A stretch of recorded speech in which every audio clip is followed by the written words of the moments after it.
Welcome to Marcus Cooks. Maggulay naman tayo ngayong araw. Samahan niyo ako at lutuin natin itong ginisang sayote with giniling. Umpisahan natin yan sa paggisa ng ating mga aromatics. Nandiyan ang sibuyas at bawang.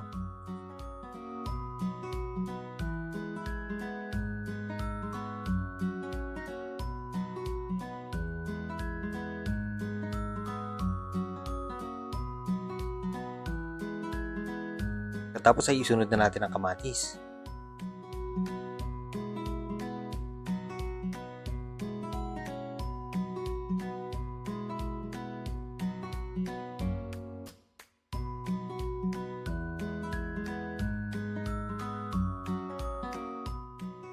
Ngayon naman idadagdag na natin itong giniling.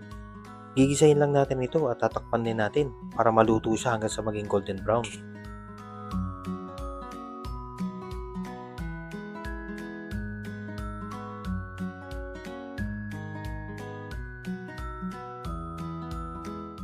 Magdadagdag na tayo dito ngayon ng asin at paminta, toyo, pati na rin ng oyster sauce.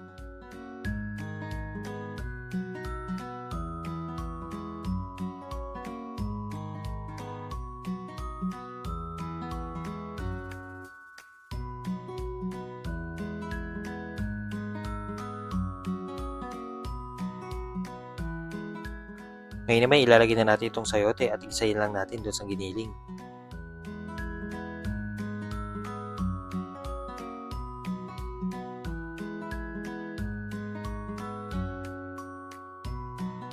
Magdadagdag din pala tayo dito ng tubig. Half cup lang ang ginamit ko dito.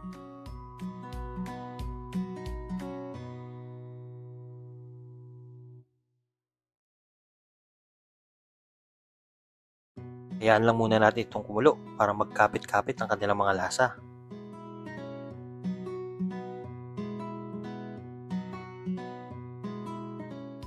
Sa putang ito ay medyo nakulangan pa tayo sa lasa kaya nagdagdag pa ako dyan ng mga 1 tablespoon ng patis. Tapos pinakulang ko pa siya ng at least mga 2 minutes.